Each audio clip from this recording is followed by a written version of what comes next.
बात कर रहे हैं आज की सबसे बड़ी खबर के साथ। और सबसे बड़ी खबर यह कि देश के अलग अलग शहरों में जो हिंसा आगजनी हुई, उत्तर प्रदेश में जो पत्थरबाजी हुई, गाड़ियां फूकी गई, उस पर योगी आदित्यनाथ ने एक्शन शुरू कर दिया है।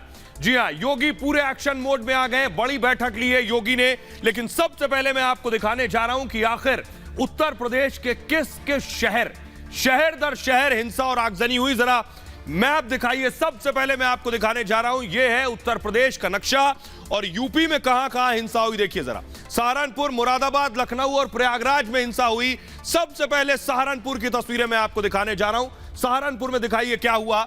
ये आप तस्वीरें एम्बियंस के साथ दिखाइए। ये आप देख रहे हैं सहारनपुर में प्रदर्शन हुआ, नारेबाजी हुई, लोग सड़कों पर निकले। उत्तर प्रदेश का पहला शहर जिसमें हंगामा हुआ, वो तस्वीरें मैं आपको दिखा रहा हूं। पुलिस को बीच में आना पड़ा, लोगों को घरों में भेजना पड़ा वापस। ये सहारनपुर में आप देख रहे हैं किस तरह भारी भीड़, नारेबाजी, प्रदर्शन अचानक नहीं शुरू हो गया। क्या इसके पीछे कोई साजिश है? योगी ने क्या एक्शन लिया है सहारनपुर में आपको बताऊंगा। अगला कौन सा शहर है उत्तर प्रदेश का जिसमें यह हुआ, देखिए जरा। उत्तर प्रदेश मूव कीजिए से अगला, ये आप देख रहे हैं मुरादाबाद से पहले प्रयागराज का दिखाने जा रहा हूं। ये देखिए जरा, प्रयागराज की तस्वीरें दिखाइए। प्रयागराज में देखिए पत्थरबाजी हुई, एम्बियंस दिखाइए जरा। ये आप देख रहे हैं, ये देखिए जरा, मुंह पर, अगर ध्यान से देखिए, मुंह पर मास्क बांधा हुआ है कि सीसीटीवी फुटेज जब खंगाला जाए तो पहचान में ना आए ये पत्थरबाज कौन है जो मास्क बांधकर पत्थर चलाते हैं। और ये ऐसे ही पत्थर नहीं चलाते हैं, इन्होंने मास्क इसलिए बांधा हुआ। ये देखिए जरा, पुलिस की गाड़ी को आग लगा दी है। पुलिस की जो वैन, ट्रक खड़ा हुआ था जिसमें पुलिस वालों को लाया जाता, उसमें आग लगा दी पीएसी की गाड़ी में। ये वाहनों को फूंक डाला है। ये प्रयागराज की तस्वीरें। और ध्यान से देखिए, जो पत्थर चला रहे हैं इन्होंने मास्क पहना हुआ है। ये मास्क पहनने के पीछे मकसद ही ये है कि इनकी पहचान न की जा सके। लेकिन योगी ने एक्शन लेना शुरू कर दिया। अगला शहर कौन सा दिखाइए जरा मैप। ये देखिए, अगला शहर है लखनऊ। लखनऊ में कोई हिंसा नहीं हुई, लेकिन लखनऊ में देखिए किस तरह से भारी पुलिस बल तैनात था। लोग निकले, शांतिपूर्वक तरीके से चले गए। राजधानी में ऐसा कुछ नहीं हुआ है। लेकिन अगला कौन सा शहर है दिखाइए जरा। ये मकबरा दिखा रहा हूं मैं। अगला शहर देखिए मुरादाबाद है। मुरादाबाद की तस्वीरें दिखाइए। मुरादाबाद में देखिए एम्बियंस के साथ, मुरादाबाद में ये देखिए हिंसा हुई। जो तस्वीरें आप देख रहे हैं, भगदड़ मची, लोग भागने शुरू हो गए अचानक। ये देखिए, लोग गिर भी रहे हैं इस भगदड़ में। पुलिस को लाठीचार्ज करना पड़ा। उसके बाद लोग भागने शुरू हुए, भारी भीड़ लग गई थी। उसके बाद पुलिस ने उपद्रवियों को पीटा है, खदेड़ा है। ये देखिए, लाठियों से पीटा है पुलिस ने। पुलिस के पास कोई और विकल्प नहीं था। जब हजारों की भीड़ लगी हो, उस दौरान पुलिस के पास यही एक ऑप्शन बचा हुआ था।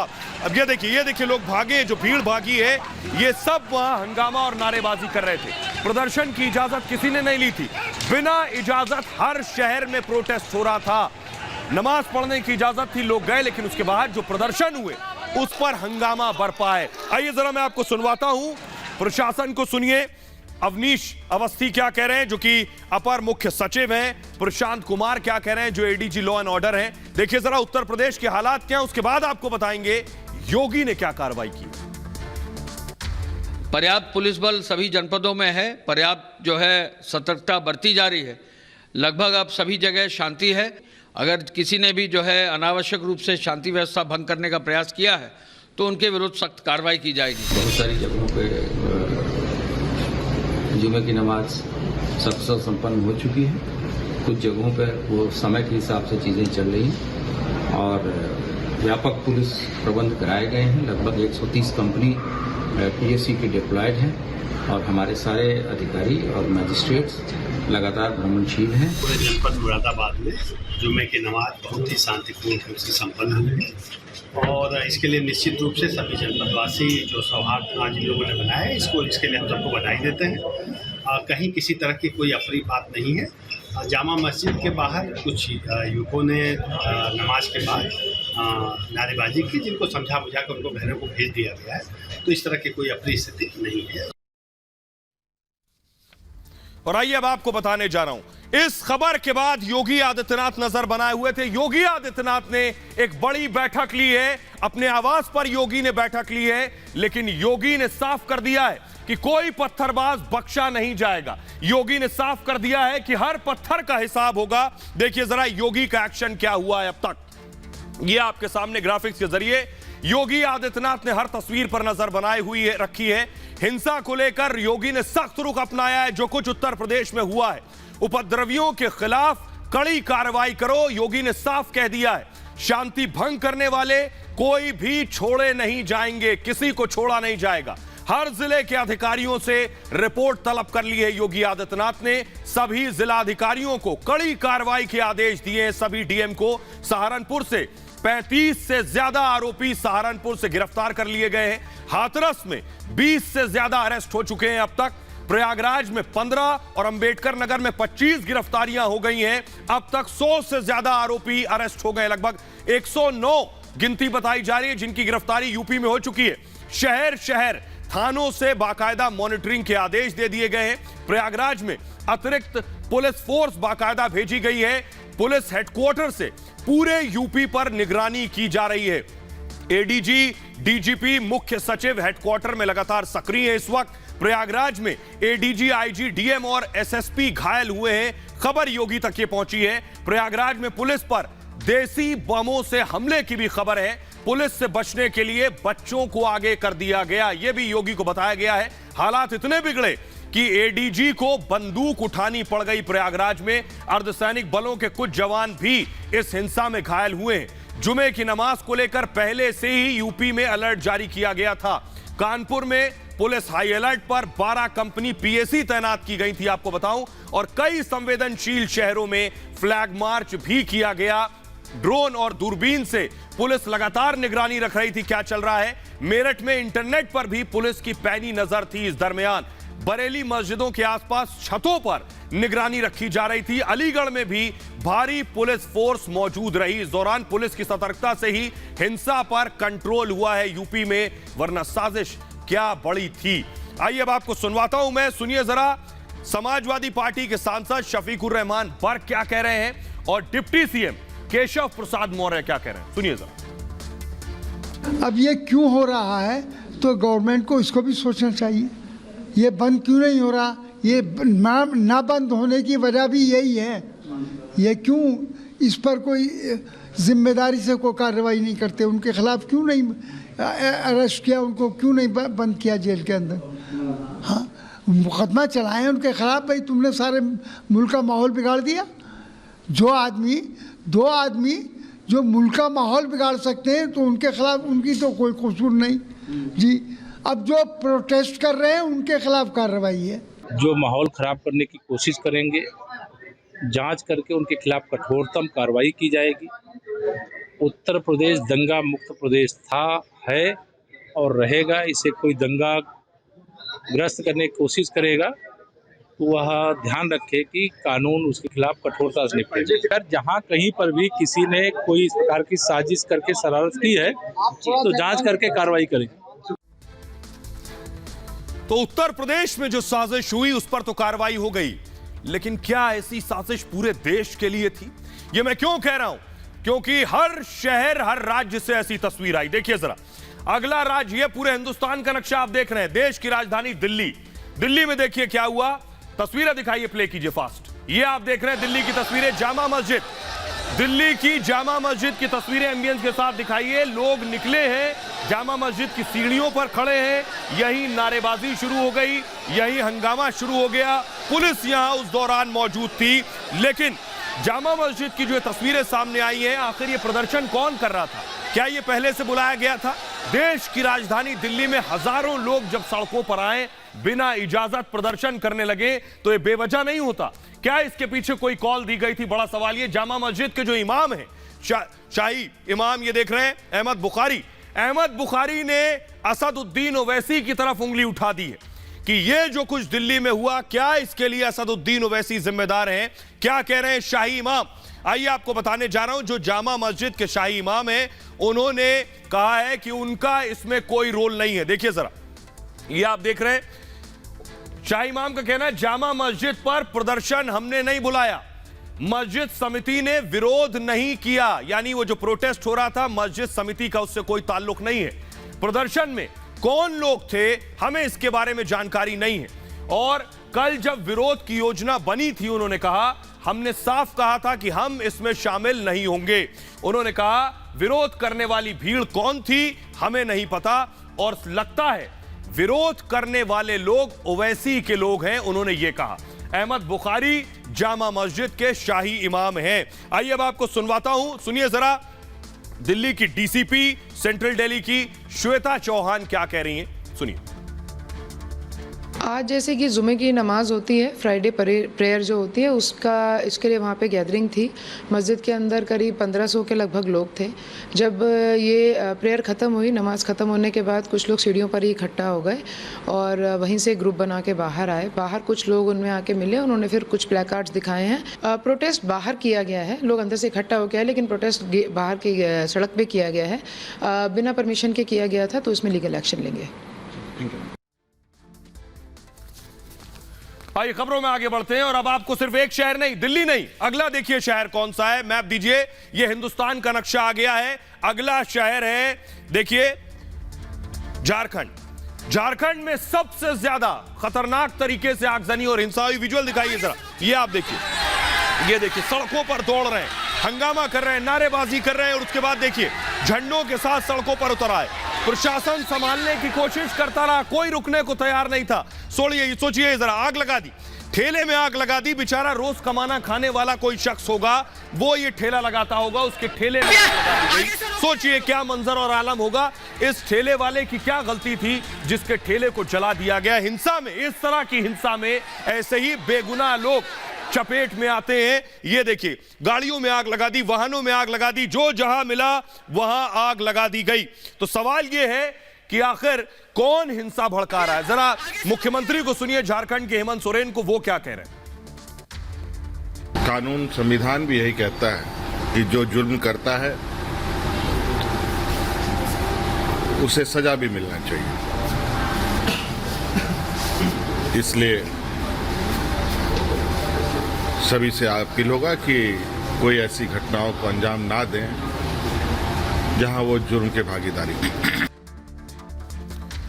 अब सवाल एक बहुत बुनियादी है कि आखिर हिंसा भड़की कैसे, क्या भड़काई गई, कौन सा बयान है जो लोगों को उकसा रहा है, जो भड़का रहा है। अब तक कौन कौन से बयान दिए गए, जरा ये देखिए।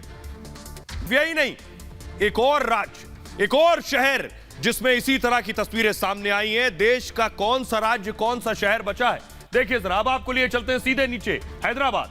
हैदराबाद की तस्वीरें दिखाइए जरा, ये देख रहे हैं आप, हैदराबाद। एमबीएस दीजिए। चार मीनार के आगे आप देख रहे हैं, पीछे चार मीनार आपको नजर आ रही। चार मीनार के आगे लोग इस तरह से हंगामा कर रहे थे। ये हैदराबाद की तस्वीर है, ओवैसी के शहर की तस्वीर है हैदराबाद, जहां लोग इस तरह से प्रदर्शन कर रहे थे। अगली तस्वीर दिखाइए जरा, जम्मू की दिखाइए, अगली तस्वीर दिखाइए।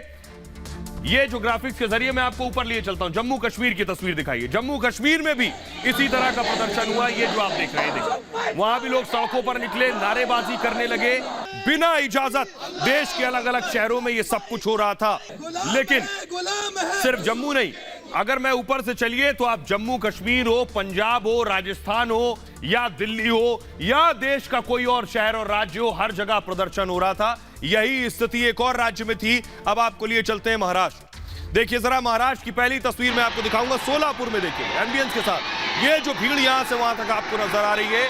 महाराष्ट्र के सोलापुर में ये हंगामा हुआ, लोग सड़कों पर निकले, नारेबाजी करने लगे, हाथों में देखिए तिरंगा भी लिए थे। इस प्रदर्शन में भला तिरंगे का क्या काम, बाकायदा तिरंगा लेकर आए थे इस प्रदर्शन में प्रोटेस्ट करने के लिए, और गाड़ियों पर भी चढ़ गए। अगली तस्वीर दिखाइए, सोलापुर के बाद नवी मुंबई की तस्वीरें आप देख रहे हैं। महिलाएं भी नकाब पहनकर सड़कों पर निकली और प्रदर्शन कर रही थी।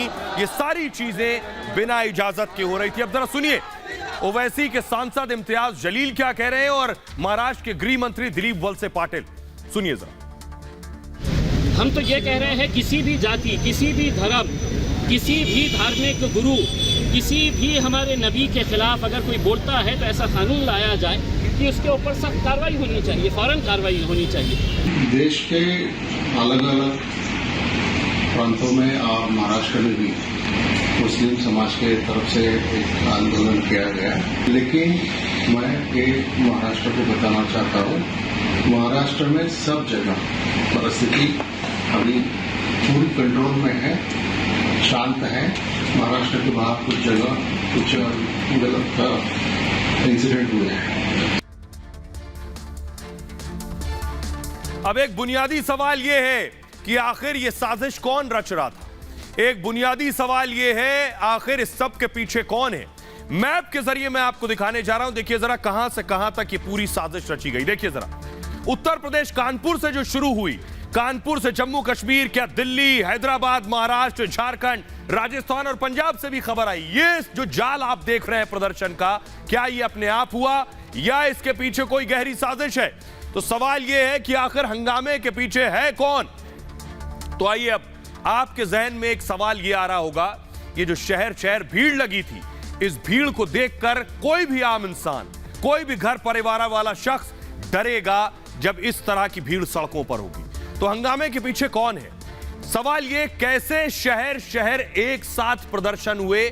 आपके जहन में भी यह सवाल होगा, क्या प्रदर्शन के पीछे कोई साजिश थी? जहन में यह भी आता है, क्या इसके पीछे किसी संगठन का हाथ है? और कैसे बिना इजाजत प्रदर्शन शुरू हो गए शहर दर शहर? कैसे सभी शहरों में सभी नारेबाजी करने लगे? सोचिए, कैसे, क्या पत्थरबाजी के पीछे एक बड़ा षड्यंत्र था? जहन में यह आता है, आगजनी के जरिए डर फैलाना मकसद था क्या? देश का माहौल खराब करने की तैयारी की गई थी क्या? पुलिस की सतर्कता से साजिश फेल हो गई। इससे पहले कानपुर में हिंसा हुई थी, आपको याद होगा। विरोध के नाम पर ऐसे ही पत्थरबाजी कानपुर में की गई थी। मोबाइल के जरिए बहुत बड़ी तैयारी की गई थी। बाकायदा 141 व्हाट्सएप ग्रुप से लोगों को जोड़ा गया था। कानपुर में हिंसा के तार किससे जुड़े थे? PFI, popular front of India से जुड़े बाद में ये तार। हिंसा के लिए फंडिंग की जांच फिलहाल हो रही है और हिंसा के पीछे इंटरनेशनल साजिश की जांच भी हो रही है। हिंसा की साजिश के सबूत लगातार मिल रहे हैं। अब सवाल आज हुए प्रदर्शन पर भी है, यह प्रदर्शन आयोजित था या प्रायोजित था? बुनियादी सवाल यह है, देश के लोग क्या कह रहे हैं? आज जो यह प्रदर्शन हुआ है, हंगामा, नारेबाजी, तोड़फोड़, आगजनी हुई है, देश के लोगों को सुनिए।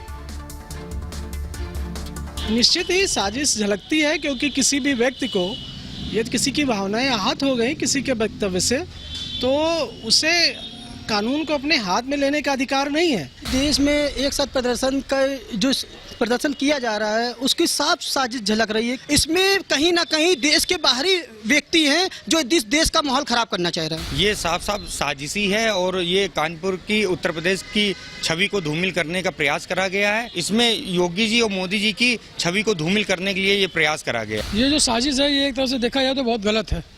ये जो नए युगों के लड़कों को भनकाया जा रहा है, जिस प्रकार से देश का माहौल खराब किया जा रहा है, इसमें साजिशन उत्तर प्रदेश की सरकार को कटघरे में खड़े करने का सवाल पैदा कर रहा है।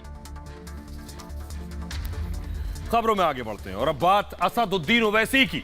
कल आपको बताया था ओवैसी पर एफआईआर हो गई है और आज 30 गिरफ्तार हो गए।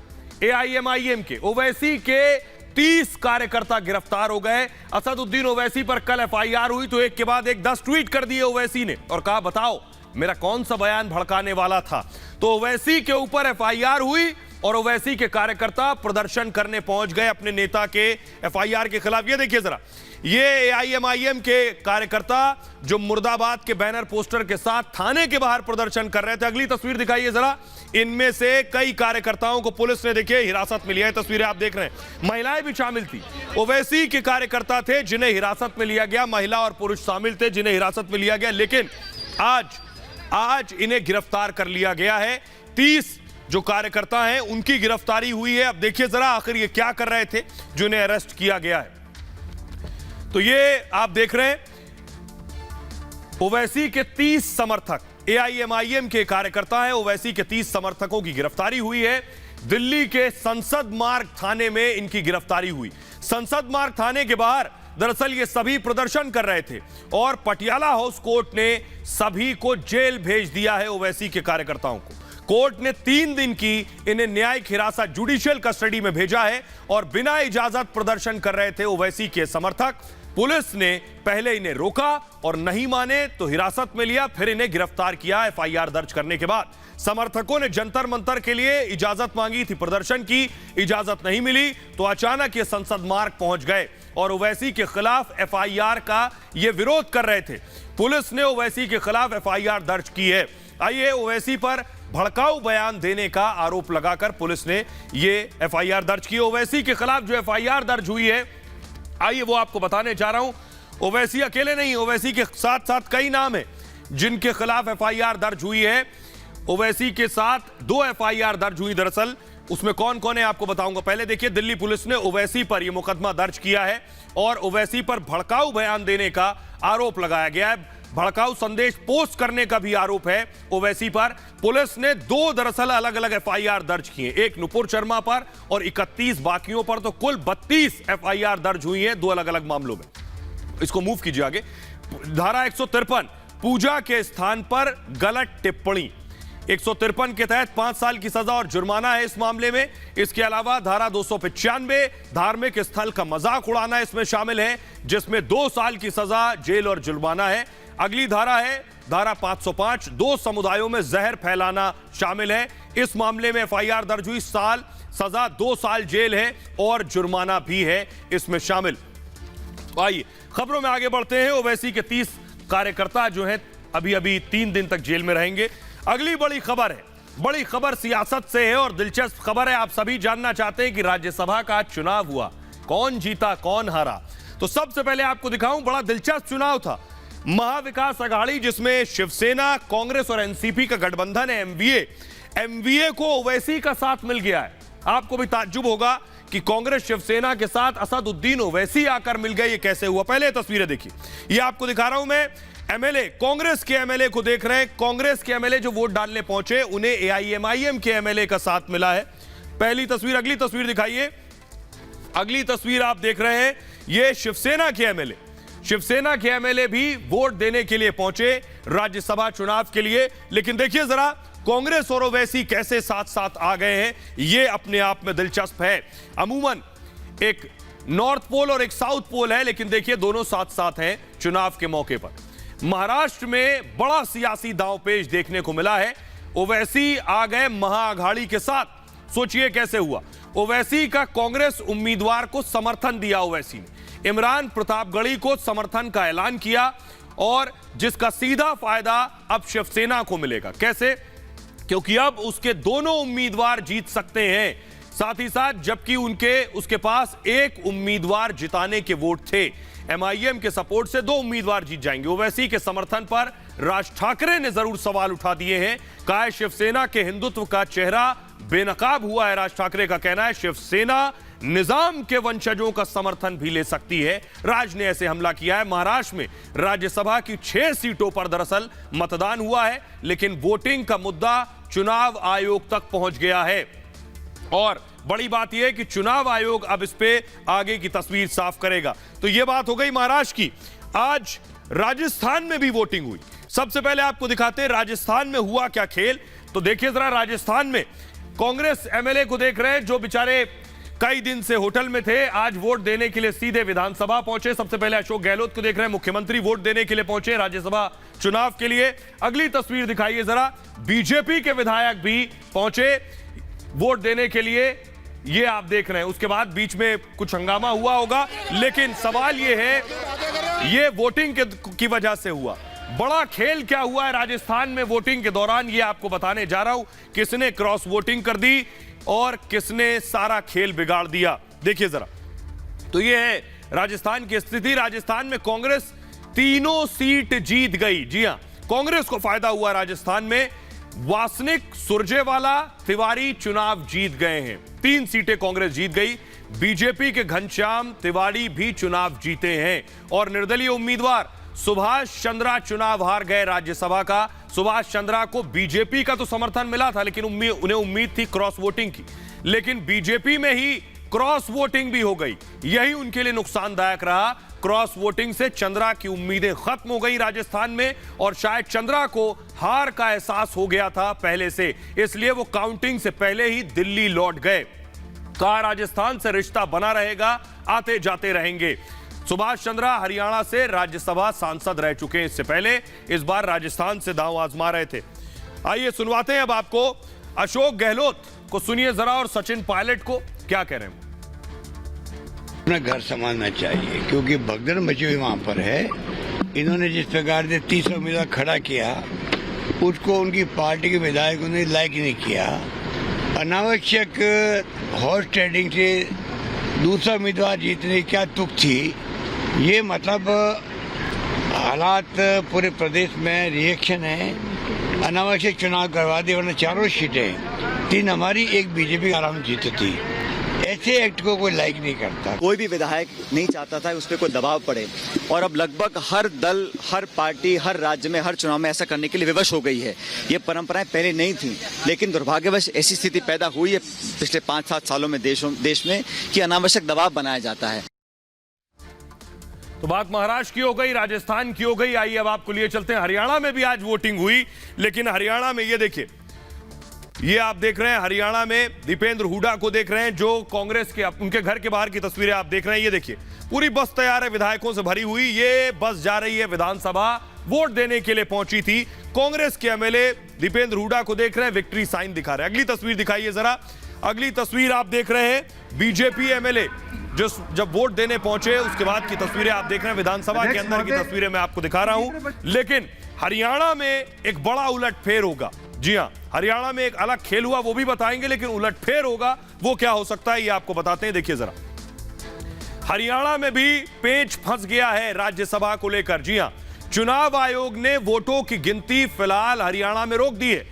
बीजेपी की शिकायत पर यह गिनती रोकी गई है, और अजय माकन, यहां अजय माकन की किस्मत दांव पर थी। राहुल गांधी के करीबी अजय माकन, खबर है कि कांग्रेसी विधायकों ने यहां क्रॉस वोटिंग कर दी है। यह खबर है, क्रॉस वोटिंग मतलब माकन को वोट नहीं दिया है। यह हो गया खेल। ऐसे में निर्दलीय कार्तिकेय शर्मा चुनाव जीत सकते हैं हरियाणा से। कार्तिकेय शर्मा को बीजेपी का समर्थन भी हासिल है, और कई निर्दलीय विधायक भी कार्तिकेय शर्मा के साथ हैं। शर्मा का कांग्रेस बैकग्राउंड भी रहा है, और अगर कांग्रेसियों ने क्रॉस वोटिंग कर दी तो फिर माकन के लिए मुश्किल हो जाएगी, क्योंकि आपको बताऊं कार्तिकेय शर्मा के पिता कांग्रेस सरकार में मंत्री रहे हैं। आइए, एक और राज्य बचा है अभी, कर्नाटक। कर्नाटक में भी वोटिंग हुई राज्यसभा के लिए। राज्यसभा का चुनाव भी बेहद दिलचस्प नजर आ रहा है, जिस तरह से वोटिंग हुई है। तस्वीरें मैं आपको दिखा रहा हूं। सबसे पहले देखिए जरा, कर्नाटक की तस्वीरें आप देख रहे हैं।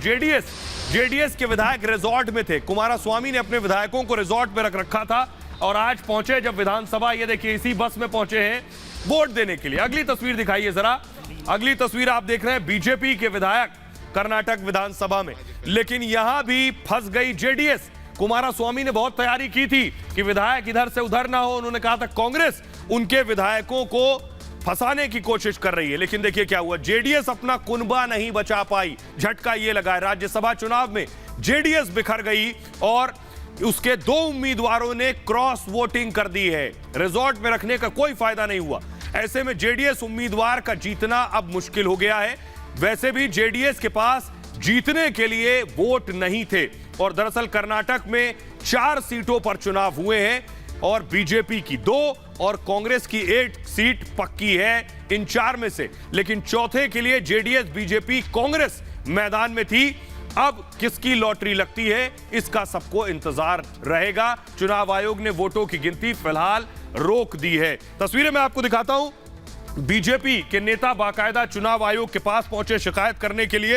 ये देख रहे हैं तस्वीरें, बीजेपी का एक डेलीगेशन जिसमें जितेंद्र सिंह भी आप देख रहे हैं, वो पहुंचे चुनाव आयोग, इलेक्शन कमीशन, जिसके बाद वोटिंग फिलहाल रोक दी गई है। लेकिन आइए अब मैं आपको बताता हूं, आपने बहुत से लोग हैं जो नहीं जानते हैं कि आखिर ये राज्यसभा क्या होता है। लोकसभा के बारे में आपने सुना है कि लोकसभा चुनाव होते हैं, उन चुनावों के बाद सांसद चुने जाते हैं, और वो सांसद अपना नेता चुनते हैं जो प्रधानमंत्री होते हैं। लेकिन देखिए राज्यसभा क्या होती है और राज्यसभा का क्या काम है। संसद में दरअसल 2 सदन होते हैं। 2 सदनों में एक लोकसभा और दूसरा राज्यसभा। ये जो इमारत देख रहे हैं इसमें 2 सदन है, लोकसभा और राज्यसभा। राज्यसभा को ऊपरी सदन भी कहते हैं, राज्यसभा को राज्यों की परिषद भी कहते हैं। राज्यसभा के लिए जनता वोट नहीं करती है। कल मैंने आपको बताया था विधायक राज्यसभा सांसदों का चुनाव करते हैं, जो आपने देखा महाराष्ट्र, राजस्थान, हरियाणा, कर्नाटक। राज्यसभा सांसदों का कार्यकाल 5 साल का लोकसभा का होता है, लेकिन राज्यसभा का 6 साल का कार्यकाल होता है। यह फर्क होता है। प्रति 2 साल पर 1/3 सांसद रिटायर हो जाते हैं राज्यसभा से। राज्यसभा के लिए कोई स्पीकर नहीं चुना जाता है। देश के जो उपराष्ट्रपति होते हैं वो राज्यसभा के सभापति होते हैं। जैसे लोकसभा में स्पीकर होते हैं, यहां सभापति होते हैं और उपराष्ट्रपति ही सभापति होते हैं। अभी उपराष्ट्रपति वेंकैया नायडू इसके सभापति हैं। राज्यसभा में 245 सांसद होते हैं। 233 का चुनाव विधायकों की वोटिंग से होता है। 12 सांसदों को राष्ट्रपति द्वारा मनोनीत किया जाता है। तो 233 और 12 हो गए 245 मनोनीत सांसद कला, साहित्य, विज्ञान, समाज सेवा के होते हैं। इस बैकग्राउंड के लोकसभा भंग होती है, लेकिन राज्यसभा कभी भंग नहीं होती है। राज्यसभा हमेशा अस्तित्व में रहती है। यह था राज्यसभा के बारे में जानकारी। आइए खबरों में आगे बढ़ते हैं और आज की एक और अगली बड़ी खबर है और वो है योगी आदित्यनाथ से जुड़ी हुई। कैसे अमेरिका, मैं कहूंगा जो बाइडेन से आगे निकल गए योगी। जो बाइडेन को फेल कर दिया है योगी आदित्यनाथ ने। योगी आदित्यनाथ ने ऐसा क्या किया कि उन्होंने बाइडेन से आगे बाजी मार ली है। योगी आदित्यनाथ अपने काम के लिए जाने जाते हैं, लेकिन दुनिया का सबसे ताकतवर मुल्क का जो राष्ट्राध्यक्ष है, राष्ट्रपति है, उसको भी योगी ने फेल कर दिया। ये भले कैसा हुआ, अगली तस्वीर दिखाइए जरा। ये आप देख रहे हैं बिल गेट्स को, दुनिया के रईस सॉफ्टवेयर कंपनी के मालिक रहे बिल गेट्स, और उनकी पत्नी मेलिंडा गेट्स को आप देख रहे हैं। लेकिन बिल गेट्स खुद योगी से मिलने पहुंचे। तस्वीरें दिखाइए जरा। ये आप देख रहे हैं योगी आदित्यनाथ से को बिल गेट्स की जो कंपनी है, उनकी कंपनी के सीईओ को आप देख रहे हैं, जो बाकायदा योगी की आकर तारीफ किए। तो सवाल यह कि आखिर योगी ने ऐसा क्या किया कि बिल गेट्स भी योगी की तारीफ कर रहे हैं। योगी ने ऐसा क्या किया जो बाइडेन को पछाड़ दिया है, यह आपको बताते हैं। देखिए जरा, योगी आदित्यनाथ की तारीफ पहले WHO भी कर चुका है। योगी, क्योंकि यूपी दुनिया के लिए इस वक्त नजीर बन गया है। उत्तर प्रदेश, यूपी दुनिया के लिए कैसे नजीर बना है? यूपी ने कोविड प्रबंधन का रास्ता दिखाया है कि पूरे देश में, पूरी दुनिया में जब कोविड से लोग परेशान थे तो उत्तर प्रदेश ने रास्ता दिखाया। कोरोना प्रबंधन में उत्तर प्रदेश ने शानदार काम किया है। योगी सरकार की यह तारीफ BMG फाउंडेशन ने की है। बिल गेट्स फाउंडेशन ने, BMG को bill and Melinda Gates foundation भी कहते हैं। BMG के CEO मार्क सुजमैन ने योगी से मिलकर तारीफ की है। CEO की तस्वीर मैंने आपको दिखाई। BMG के CEO ने कहा भारत का कोविड प्रबंधन बेहतर था, लेकिन यूपी का कोविड जो प्रदर्शन सबसे शानदार रहा है। यूपी जैसा प्रबंधन अमेरिका भी नहीं कर पाया, उनका कहना था। आबादी के लिहाज से यह प्रबंधन अद्वितीय था, यह कहना है इस फाउंडेशन का। यूपी का सामाजिक परिवेश भी चैलेंजिंग था, यानी इस स्थिति में भी योगी ने कैसे संभाला, यह अपने आप में सबसे बड़ी बात है। लेकिन तस्वीर में आपको दिखाने जा रहा हूं, देखिए जरा। कोरोना के दौर में आपको याद होगा जो बाइडेन को देखिए जरा। जो बाइडेन कोरोना के दौर में जब जाते थे हॉस्पिटल वैक्सीनेशन का जायजा लेने कि क्या स्थिति है, कितने लोगों को वैक्सीन लगी है, उस वक्त की तस्वीरें। वहीं इसके उलट ये देख रहे हैं आप, ये तस्वीर। इसके उलट एक और तस्वीर मैं आपको दिखाऊंगा। ये बाइडेन के अलावा योगी आदित्यनाथ को देखिए। जिस वक्त योगी को कोरोना था उस वक्त योगी कैसे खुद वीडियो कॉन्फ्रेंसिंग के जरिए नजर बनाए हुए थे। जब योगी का कोरोना ठीक हो गया उसके बाद योगी खुद जाकर, जो वो जगह थी जहां ज्यादा कोरोना बढ़ रहा था, वहां खुद जाकर हालात का जायजा ले रहे थे। यही फर्क था दोनों राष्ट्र अध्यक्षों के दरमियान। इसी वजह से योगी बाइडेन से कहीं आगे निकल गए। देखिए जरा, ये जो ग्राफिक्स मैं आपको दिखा रहा हूं, एक तरफ योगी आदित्यनाथ नजर आ रहे हैं, एक तरफ जो बाइडेन। अब मैं आपको बताता हूं कि किस मामले में बाइडेन को पछाड़ दिया है योगी ने। अमेरिका की जनसंख्या देखिए कितनी है, 33 करोड़ जनसंख्या है अमेरिका की, और यूपी की जनसंख्या 24 करोड़। बहुत ज्यादा फर्क नहीं है, यानी यूपी अपने आप में एक देश है, अमेरिका से बहुत ज्यादा पीछे नहीं है आबादी के मामले में। अब देखिए, अब तक अमेरिका में 10 लाख से ज्यादा मौतें हो चुकी हैं कोरोना से, 10 लाख से ज्यादा मौतें। लेकिन उत्तर प्रदेश में 23,500 लोगों की मौत हुई है यूपी में। यह एक बड़ा फर्क है। आबादी ज्यादा नहीं, लेकिन कहां 10 लाख से ज्यादा मौत और 23,500 मौतें। रोज 360 लोगों की मौत हो रही है अमेरिका में। यूपी में कोरोना से इस वक्त कोई मौत नहीं हो रही है, पूरी तरह से कंट्रोल में है उत्तर प्रदेश में कोरोना। अमेरिका में देखिए 3 करोड़ 20 लाख कोरोना मरीज मिले हैं अमेरिका में, और उत्तर प्रदेश में 21 लाख कोरोना के केस सामने आए। सोचिए 30 करोड़ से ज्यादा आबादी और 3 करोड़ 20 लाख, यानी 10% मामले। उत्तर प्रदेश में 20 करोड़ से ज्यादा आबादी, 21 लाख मामले। अब आप रेशियो से अंदाजा लगा सकते हैं दोनों राज्यों में फर्क क्या है। बाइडेन को देखिए, अस्पतालों में बेड और ऑक्सीजन की कमी अमेरिका जैसे मुल्क में भी थी, लेकिन उत्तर प्रदेश में योगी सरकार में कमी जो थी, इस कमी पर जल्द से जल्द काबू पाने की पूरी कोशिश हुई और काबू भी पाया।